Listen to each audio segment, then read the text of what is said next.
Hey guys, welcome back. Good to have you join me.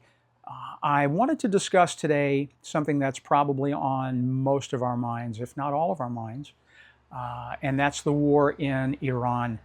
Are you worried about it as I am? I'm pretty concerned about it. I'm pretty concerned about where this might take us as a country, what sort of terrorism we might face here at home, and what our troops fighting this war might face and how long this might last.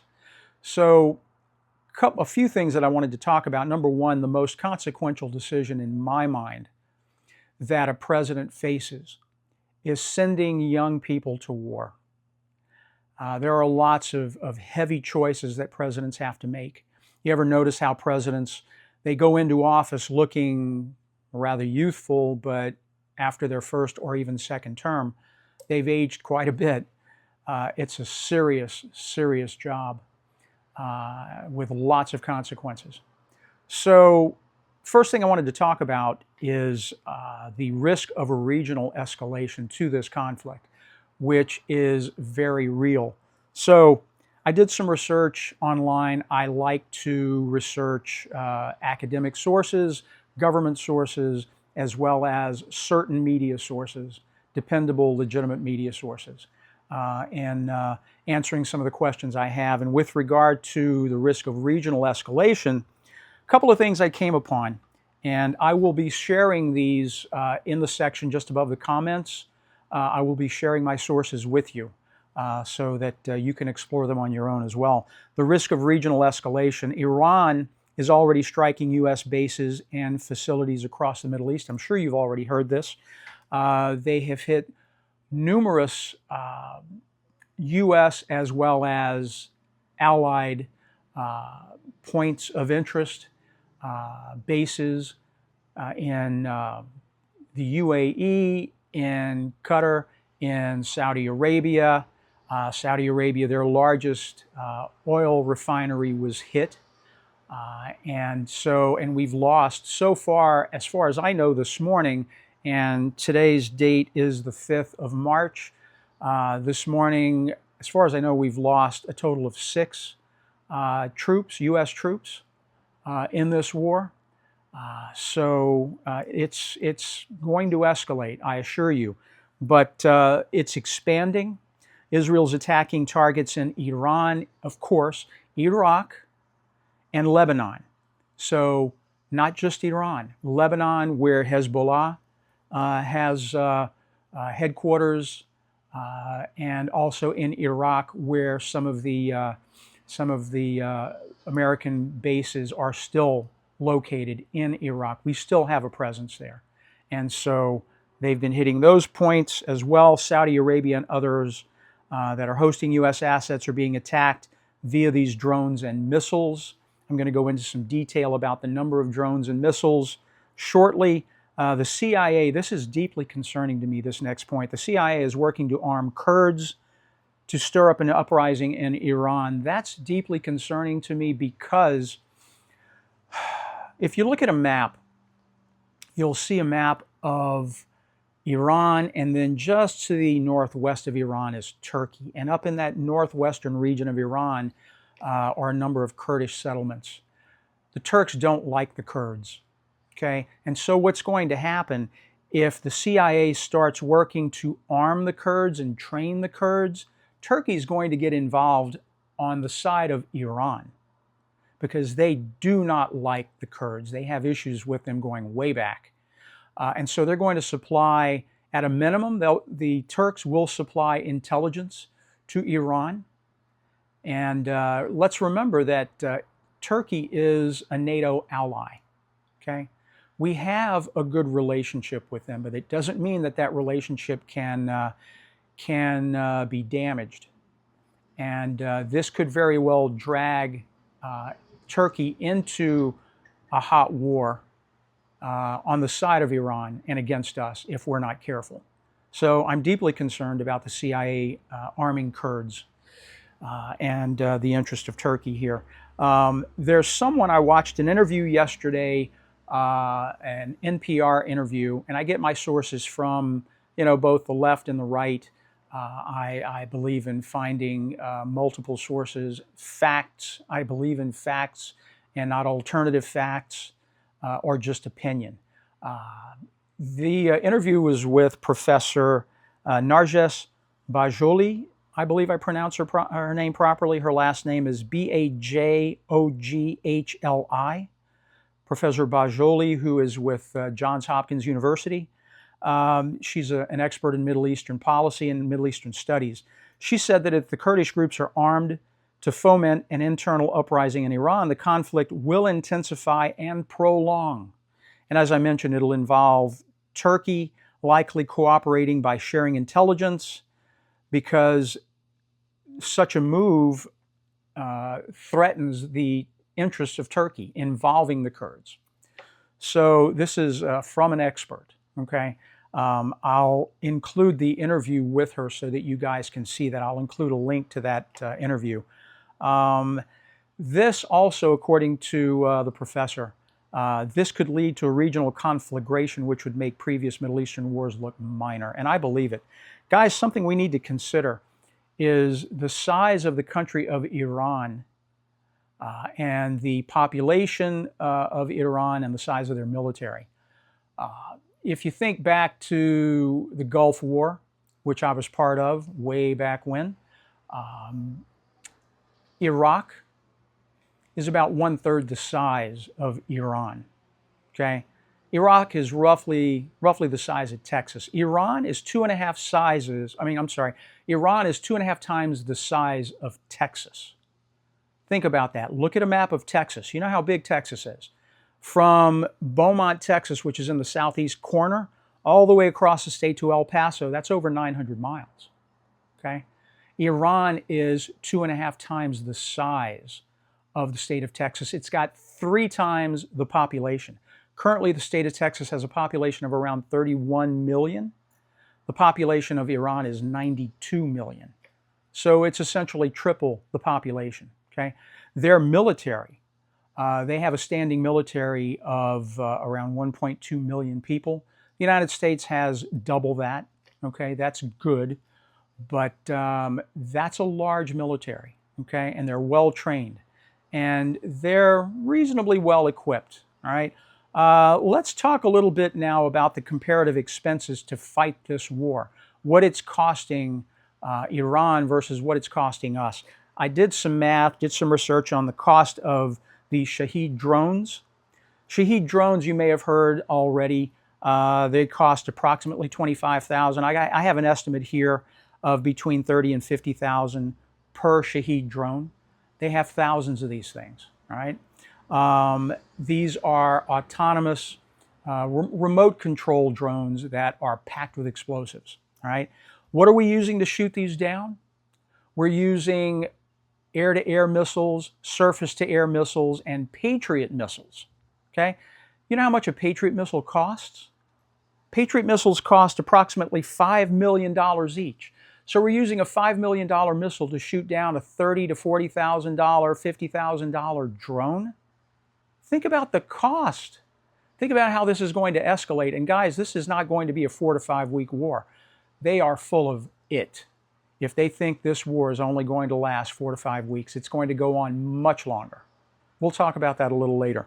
Also, Iran fires, let's say they fire 200 drones in a salvo. They fire 200 drones and 50 missiles, and we use 100 Patriots and other interceptors to shoot these down. Let's talk of the total cost for that particular salvo. It's going to cost Iran between $50 and $110 million to fire those 200 drones and 50 missiles. To counter those, it's going to cost us between $410 and $520 million to shoot down that one salvo. The cost will escalate dramatically. We just increased the cost, the budget for our Department of Defense. I refuse to call it a Department of War. To formally change the name of the Department of Defense to the Department of War requires an act of Congress. That hasn't happened. So it's the Department of Defense, all right? We just increased our budget to, pardon me, about $1.2 trillion. we could blow through that rather quickly if we're not careful. All right. All right, let's talk about the next point that I researched: threats to the global energy market and the world economy. Iran attacks on oil processing facilities. They are attacking oil processing facilities, infrastructure, and shipping routes. We already know that. They've bombed, attacked refineries in Saudi Arabia and other parts of the Middle East. They have essentially shut down the Strait of Hormuz. And major insurers like Lloyd's of London, for example, Swiss Re, they don't want to insure the tankers going through the Strait of Hormuz, with Iran threatening to blow these things out of the water. So what did the Trump administration come out and say recently? That we would insure these ships. That's nuts. How are we going to pay for that? Because they're going to get blown out of the water, guys, and it's going to cost us millions and millions of dollars. So to say such a thing, to offer such a thing, is ridiculous. That just goes to show you how poorly this war was planned by the United States. We didn't really have much of a plan in place. We're going to talk about that a little later, but this is absurd. All right. Also, disruptions to the energy. All right, I've already talked about that. This could fuel inflation. That's another point I wanted to make. Financial market viability. You look at the stock market. It's a little unstable right now. I haven't looked at what the stock market is today yet, but yesterday it was in the red. Okay. The stock market had been doing pretty good since before the administration, let's keep in mind. The stock market is now taking a hit because of war. The stock market doesn't like war. The stock market does not like instability. This is going to cause the price of a barrel of oil, or 1,000 or 1,000,000 cubic feet of gas, to go up in price. I think we're currently looking at over $80 a barrel, whereas just about a week or so ago it was considerably less. I want to say around $60, $65 a barrel. So it's gone up, even though we have our own considerable oil and gas resources. Oh, there goes a book I was going to recommend. I'll pick it up in a minute. Even though we have our own considerable oil and gas resources.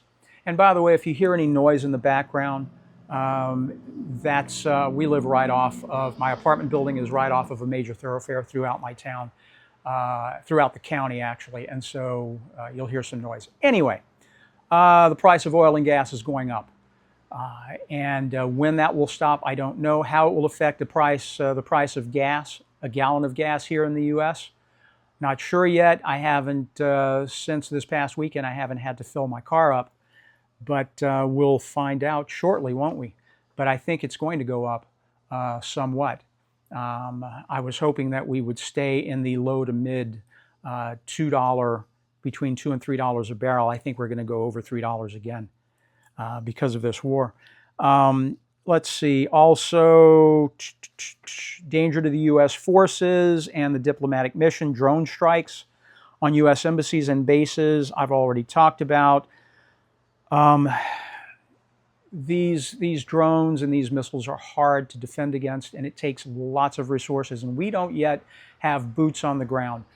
One of the objectives of the many objectives that this administration has announced, flying by the seat of their pants, it seems like, is regime change.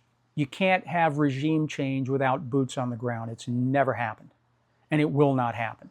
You can fly all the sorties you want, dropping bombs and firing missiles at anti-aircraft batteries, but until you put troops on the ground, you're not going to have regime change.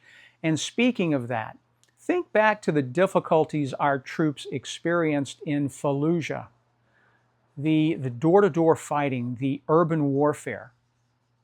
That's, even though we're well trained in that, it's extremely dangerous, and it will cost lots of American lives. I would not be surprised at all. I expect this war to go beyond 4 to 5 weeks. I expect this to go into the months. I expect there to be thousands of American lives lost. I hope it doesn't go into the tens of thousands, but it could. All for what? Yes, Iran is a sponsor of terrorism, there's no doubt. But I have to think that there are other and better ways, and here comes a truck, my apologies. Um, there have to be, and I have a window open because, it's a little warm. Anyway, there have to be other and better ways to implement regime change other than doing what we're doing. And why does Iran, if you're wondering why Iran is so pissed off with us and has been for so long, it's because we set up the Shah of Iran back in the 1950s, and he was essentially a puppet of the United States. And there were many elements within Iran that were against that. There were people in Iran that wanted Iran for the Iranians and not for Western interests. And I could understand that. But that is part of the reason why we are where we are today with Iran. And that's part of the reason, a big part of the reason why the Shah was overthrown in 1979. I remember that clearly. I was in high school in 1979 when that happened. And yeah, that was a big deal. I remember seeing the hostages blindfolded and marched out of the embassy. And the fact that it was, oh my goodness, I want to say 444 days, over a year that they were hostages before they were released. So it was a big mess. Anyway, the danger to U.S. forces and diplomatic missions. Khobar Towers, let's talk about that. I was in Khobar Towers, not when it was bombed in 1996. I stayed in Khobar Towers during Desert Storm. So I know that complex very well. Some 8-story apartment buildings. Arnold Schwarzenegger, he furnished the gym at Khobar Towers. Terrific gym. I worked out there many times. But I am very familiar with Khobar Towers. The attack occurred in 1996.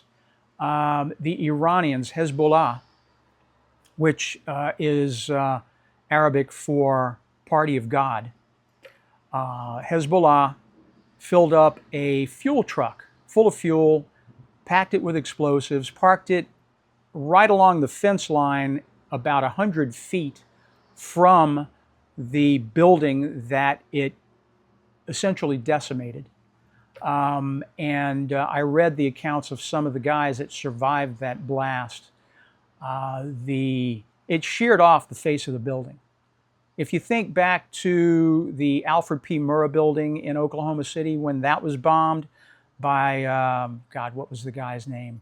Anyway, if you think back to that Oklahoma City bombing back in the 90s and how that building was sheared off, the front was completely obliterated, it's the same thing. The same thing happened at Khobar Tower. 19 of our service members were killed. We can look for possibly the same thing to happen. Yes, that is the danger of war. That's something we need to be prepared for, okay? And this administration needs to have a little more compassion with those who were killed than just saying sort of with very, it shocks me. It shouldn't, but it just shocks me how this president can say, well, things happen. It happens. That's easy to say for a president who got 5 draft deferments. I'm not a fan of his. Okay, let me just be clear. I'm not a fan of his. As a veteran, especially now with this war, I'm not a fan of anyone who got 5 draft deferments and who insulted John McCain, who was a war hero, who spent several years in the Hanoi Hilton and was tortured, physically tortured. So I don't appreciate that. But anyway, this is what we have, okay? Other things I wanted to talk about, boots on the ground, I've already talked about that. Iran, I've already mentioned, it's 2.5 times the size of Texas with 3 times the population. The Iran military has a manpower of 1.2 million. We've got essentially double that, not to mention what Israel has. The absence of a clear end game. There's no clear objective, it seems. When I think back to Desert Storm and how good old Stormin' Norman, General Schwarzkopf, would brief the media frequently on how things were going. General Colin Powell, chairman of the Joint Chiefs of Staff at that time, would brief the media. We got frequent briefings because President Bush, George H.W. Bush, understood, being a veteran of World War II himself, he understood what it meant to send people to war and to lose people, having casualties, the effect that that would have on the American population. And he understood that the American people have a right to be informed. I certainly hope this administration appreciates that. We need to be informed as to what the objective is, how many people we're losing, and when we can realistically expect this to hopefully end, and hopefully with positive regime change, not a puppet. We don't want another puppet, because then we'll be in this same quagmire again in another couple of decades. We want a regime in Iran that benefits the Iranian people, hopefully one that is friendly to the West, and that will not restrict and persecute its own people as this one has done since 1979. Another thing, lack of clarity. This is true. A lack of clarity complicates alliance management.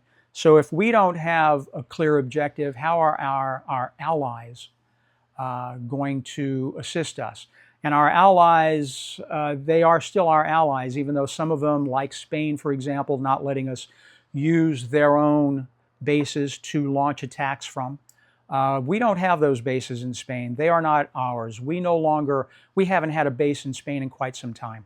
We have forces at Rota in southern Spain, naval forces, and we have an air base that we use in Spain. I forget the name of that one. We used to have Air Force bases, American Air Force bases, Torrejon and Zaragoza. We no longer have those. We pulled out of those many years ago, probably because of reduction in force.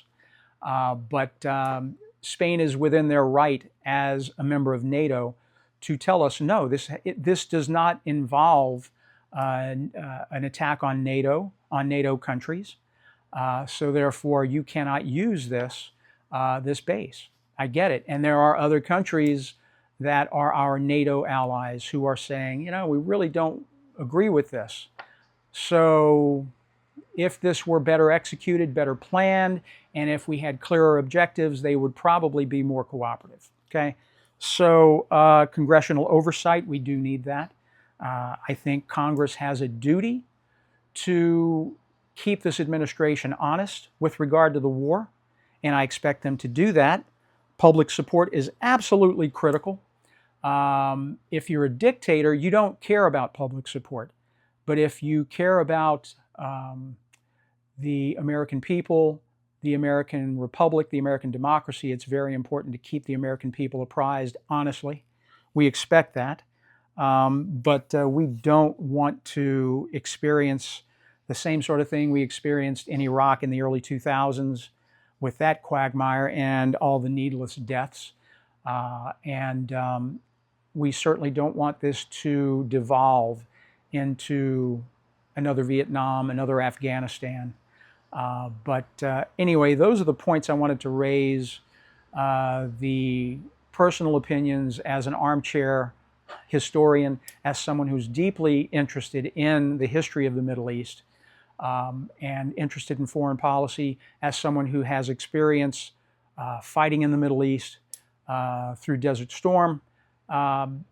I care about what happens to this country. I care about what happens in the Middle East. If you want to understand the Middle East a little more, I'm going to encourage you to read a couple of books. Let me pick the one up off the floor that fell. This one is entitled A Peace to End All Peace by David Fromkin. It explains the fall of the Ottoman Empire and the rise of the modern Middle East. Terrific book. It will help you to understand the establishment of Israel, why the Middle East, the countries in the Middle East were divided the way they were. It was essentially arbitrarily divided, just drawing lines on a map. But, pardon me, you will learn a lot about the modern Middle East by reading this book, and it will help you to understand essentially why we are where we are today in the Middle East. Another couple of books I'll encourage you to read. This one by Daniel Yergin. Daniel Yergin is an oil industry analyst. He's based out of, I believe, Austin, Texas, or either Austin or Houston. This is, if I can get this so the light doesn't reflect from my ring light, The Prize by Daniel Yergin, Yergin. Fabulous book about the history of the oil industry in the world, not just in the United States, but throughout the world. It will help you to understand the Middle East better, why the Middle East is important geographically, diplomatically, and this is just, I've read this book 3 times. I grew up in the oil industry in Louisiana, and I have a deep interest in the oil industry and just understanding it better. And then there's another book also by Daniel Yergin. This is one of his more recent books, The New Map. This talks about, the subtitle is Energy, Climate, and the Clash of Nations. Read these books.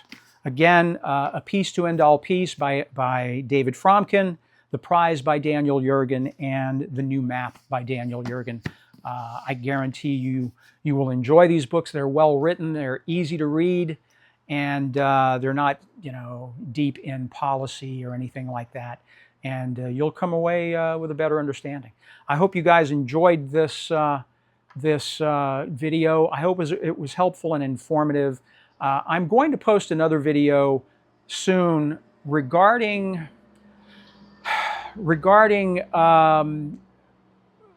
fundamentalist Christianity and its view about the war in the Middle East, conflict in the Middle East, pitting that against something called Mahdism, M-A-H-D-I-S-M, Mahdism, which is a belief in Shiite Islam regarding the 12th Imam, the return of the 12th Imam, just like fundamentalist Christianity believes in the return of Jesus Christ. That's a little scary, but I wanted to examine the two and discuss that in my next video. So anyway, stay tuned, and thank you, and we'll talk to you again soon.